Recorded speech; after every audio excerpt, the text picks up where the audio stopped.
On dit souvent que la foi est subjective. Des gens qui pensent que la foi est différente selon la personne, l'individu qui croit. Nous comprenons le terme subjectif comme quelque chose qui est susceptible de varier justement selon les individus, selon chaque personne. Il y a des gens qui ont foi en l'humanité, il y a des gens qui ont foi en la science, il y a des gens qui ont foi en eux-mêmes, il y a des gens qui ont foi dans d'autres dieux qui appartiennent à d'autres religions. C'est pourquoi, normalement, on entend dire que la foi est subjective dans le sens où elle dépend de chacun et qu'elle varie beaucoup. Mais subjectif, ça veut aussi dire ce qui concerne le sujet.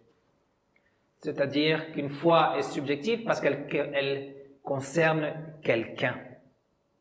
Le sujet est celui qui fait confiance. C'est pourquoi la foi est subjective. C'est bien, on peut dire la foi est subjective. Mais pas dans le sens qu'elle peut varier d'une personne à l'autre. Les expériences peuvent varier, mais la foi est la même. Le contenu de la foi, par contre, est objectif. Il ne dépend pas de l'humeur de chacun, de l'état d'esprit de chacun, il ne dépend pas des circonstances, il ne dépend pas de tradition ou de questions qui ont à voir avec la culture. Le contenu de la foi est objectif.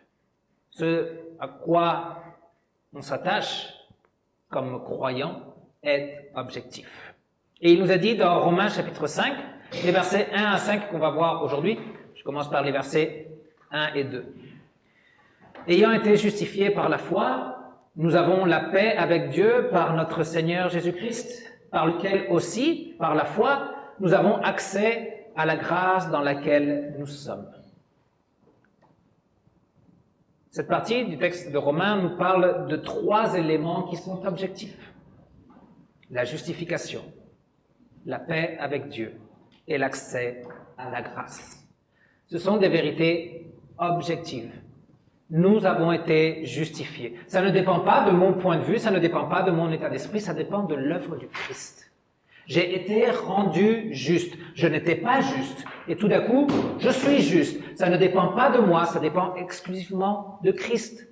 C'est pourquoi on dit que c'est quelque chose d'objectif. C'est quelque chose que Jésus-Christ a fait en dehors de nous. Quelque chose qu'il a fait pour toute l'humanité. Quelque chose qui est valable en tout temps et en tout lieu. C'est ce que veut dire catholique. En tout temps et en tout lieu. C'est une vérité objective. Nous avons été déclarés justes. C'est une déclaration du tribunal. Non? Quand le tribunal rend sa sentence, il fait une déclaration et cette déclaration est définitive. De même, Dieu nous a déclarés légalement justes, même si nous ne le sommes pas dans nos actes. La paix avec Dieu est aussi quelque chose d'objectif. C'est la fin de l'inimité, c'est la signature de l'armistice, la fin de ce conflit. Il y a une convention, un pacte qui est signé, un acte de fin de guerre signé par le sang du Christ, une nouvelle alliance établie. Une alliance qui est complètement objective, qui n'a rien à voir avec nous. C'est lui qui a établi la paix entre Dieu et les hommes, en portant sur lui nos misères, en portant sur lui nos faiblesses, en portant sur lui nos péchés, en portant sur lui ce qui nous faisait ennemis de Dieu. C'est complètement objectif. C'est pas nous qui établissons la paix avec Dieu parce que je sens que Dieu m'aime, parce que je sens que Dieu est avec moi, parce que je le ressens dans mon cœur. Non, il y a quelque chose d'objectif et au-delà de nous-mêmes, ce que Jésus-Christ a fait. Et de même, l'Épître aux Romains nous parle d'un accès à la grâce. Encore une fois, quelque chose qui est complètement objectif. La grâce dans le sens de l'amnistie, de l'annulation d'une peine, le pardon de nos fautes. Nous avons accès à cette grâce, non parce que j'en ai envie, non parce que je le désire, sinon parce que Christ a ouvert cette possibilité par son sacrifice, par la réconciliation. Christ, objectivement, a ouvert un accès à cette grâce, à cette amnistie, en prenant notre place, en étant l'agneau de Dieu qui ôte le péché du monde, en étant le Rédempteur. Ce sont des questions objectives. La justification est objective, elle dépend du Christ. La paix avec Dieu est une chose objective parce qu'elle dépend du Christ. La grâce, l'accès à cette grâce, à cette amnistie, à ce pardon est objectif, c'est Christ qui l'a obtenu. Mais ça devient subjectif par la foi. Non dans le sens que ça peut varier selon chaque personne, parce que la justification, elle est déjà là, parce que la paix, elle est déjà là, parce que la grâce, elle est déjà là. Mais dans le sens qu'elle concerne chacun de nous. Chacun de nous doit la faire sienne.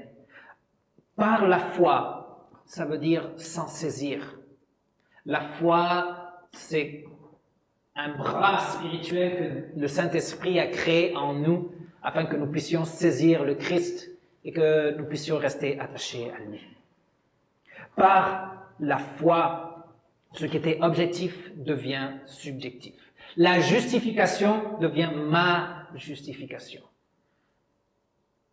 La paix avec Dieu devient ma paix avec Dieu, avec mon Dieu. Et l'accès à la grâce, c'est aussi la grâce pour moi. Athanase disait dans son credo, ce n'est pas lui qui l'a écrit, mais on lui attribue, « Quiconque veut être sauvé doit tenir la foi catholique. » Donc la foi catholique, c'est la foi qui est de tout temps et de tout lieu. La foi qui est depuis toujours et qui sera pour toujours. Les vérités transmises par la parole de Dieu. Ce qui est valable ici, ce qui est valable ailleurs, partout dans le monde. Et ce qui est valable pour chacun de nous. Quiconque veut être sauvé doit tenir la foi catholique. Doit s'en saisir. Doit faire que cette foi objective devienne la sienne. On doit croire non seulement intellectuellement à la Trinité, ce Dieu en 3 personnes, on doit croire pas seulement intellectuellement en Christ, le Dieu homme incarné, nous devons faire confiance à ce Dieu trinitaire et à ce Christ sauveur, déposer en lui toute notre espérance. Croire en sa personne, croire en son œuvre, croire en ses promesses, croire en ses dons. Et lorsqu'on saisit les vérités objectives de Dieu, et quand on s'en approprie, on les fait siennes, eh bien tout change. Tout devient nouveau. Parce que comme je dis, ce ne sont pas des informations, ce n'est pas une question intellectuelle, sinon que le Saint-Esprit agit avec puissance à travers ces vérités. Et il transforme nos pensées, il transforme nos cœurs, il renouvelle notre vie, il éclaire notre esprit et notre compréhension. Notre vie change, tout change, y compris les choses desquelles nous nous glorions. L'apôtre disait, nous nous glorions de l'espérance de la gloire de Dieu, ou dans l'espérance de la gloire de Dieu. Se glorier de quelque chose, c'est se vanter de quelque chose, c'est considérer cette chose comme la chose la plus admirable et merveilleuse qui nous soit arrivée, la chose dont on est fier. Le monde se vante de sa position politique, de sa position économique, les gens se vantent de leur nationalité, de leur famille, de leur poste au travail. Les gens se vantent de leur maison, de leur corps, parce qu'ils y travaillent beaucoup. Ils se vantent du succès de leurs enfants, de leurs parents. Ils se vantent de leur compte bancaire et de combien de zéros il y a derrière le premier chiffre. Les gens se vantent de leurs expériences, des gens qu'ils connaissent, des influences qu'ils ont. Ils se vantent de leur succès, ils se vantent de leur progrès.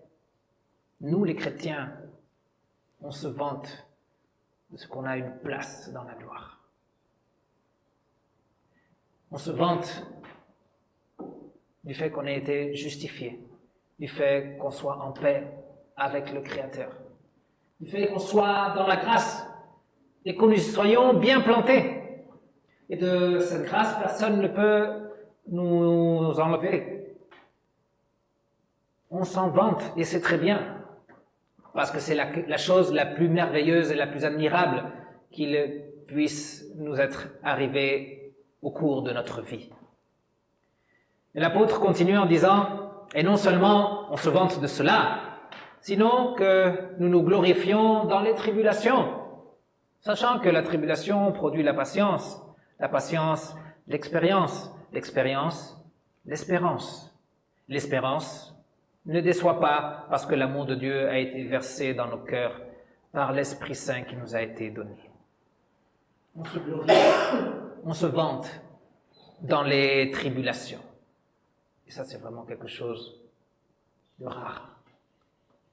Ce n'est pas habituel.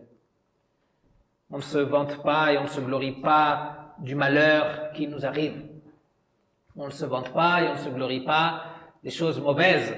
On ne se vante pas des maladies, des pertes, des désastres qui arrivent dans notre vie. Cependant,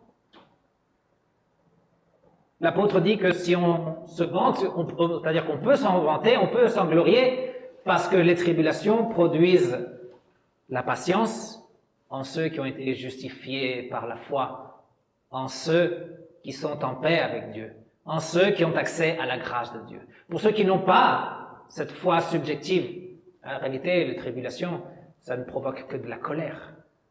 Ça nous énerve. Ça nous met sur les nerfs. Non? La foi dans la tribulation produit la patience. Et l'apôtre dit que la patience, après, va produire l'expérience. Ou l'autre traduction dit la victoire dans l'épreuve. Ça veut dire des acquis. Passer dans la tribulation vers la patience, ça nous fait aussi croître dans la sagesse. On monte un échelon dans cette sagesse. On est plus fort, on comprend mieux. Pour ceux qui ne sont pas dans la foi, ceux qui n'ont pas cette foi subjective, ceux qui ne sont pas justifiés, ceux qui ne sont pas en paix avec Dieu, ceux qui n'ont pas accès à la grâce, eh bien, la tribulation ne produit pas cet acquis, ce grandir en sagesse, sinon ça provoque de la frustration. Ça provoque ce sentiment d'impuissance, cette incompréhension, et on commence à accuser tout le temps les autres de ce qui nous arrive. Parce que le gouvernement, parce que mon père, parce que ma mère, parce que mes enfants, parce que l'école, parce que les autres. Mais si nous sommes dans la foi, et nous avons cette foi subjective, si nous nous savons pardonner, si nous savons dans la grâce, si nous nous savons héritiers de la gloire, eh bien nous savons que ces tribulations sont l'outil de l'Esprit Saint pour nous faire grandir. La tribulation produit la patience, l'expérience, et l'expérience, l'espérance. Est-ce que les gens qui n'ont pas la foi, qui sont dans la tribulation, peuvent voir l'espérance véritablement? On voit plutôt la désespérance, on voit plutôt le rejet de Dieu, on voit l'athéisme grandir, les gens ne veulent rien savoir, même les gens considèrent que rien n'a plus de valeur. Ils n'ont plus rien à perdre. Et si on n'a pas la foi dans la tribulation, c'est là que la violence commence à grandir. Cependant, si nous sommes dans la foi, nous avons cette foi subjective, tout change. Et au lieu de colère, de frustration, d'impuissance, au lieu de désespérance, il peut y avoir patience, il peut y avoir expérience, sagesse, et il peut y avoir espérance. L'espérance ne déçoit pas. Lorsque la foi est là, cette foi subjective, tout change. Et nous voulons cette vie, chacun de nous. Accrochons-nous aux événements objectifs. Accrochons-nous au Christ objectif, à ce qu'il a fait, à ce qu'il a réalisé, à ce qu'il a obtenu. Saisissons ces éléments objectifs et faisons-les nôtres. Je suis justifié, j'ai la paix, je suis dans cette grâce, et j'y reste. Et en plus, Dieu me donne la croissance en patience, en expérience et en espérance. Faisons ce que dit l'apôtre et glorifions-nous dans les dons de notre Seigneur, dans ces dons objectifs, dans la grâce, dans la justification, dans la paix et dans la gloire. Glorifions-nous de ces choses, mais glorifions-nous aussi dans les tribulations. Bien sûr, c'est difficile. Bien sûr, quand il y a des pertes, quand il y a de la maladie, quand il y a des souffrances, c'est difficile de se glorier dans les tribulations. Mais nous faisons confiance à la sagesse de Dieu. Et nous savons que rien ni personne ne peut nous séparer de cet amour de Dieu que le Saint-Esprit a versé dans nos cœurs. Il est là, il est en nous, il est parmi nous. Et il nous abandonnera jamais. Il sera toujours à nos côtés. Glorions-nous dans les tribulations, parce que Christ s'en charge, parce que Christ nous soutient, parce que Christ nous conduit. Et que la paix de Dieu qui surpasse toute intelligence garde vos cœurs, garde vos esprits en ce Dieu, Père, Fils et Saint-Esprit. Garde vos esprits en ce Jésus, Dieu, homme, celui qui est notre Rédempteur, celui qui rend possible notre justification, la paix, la grâce, la gloire et la vie éternelle. Amen.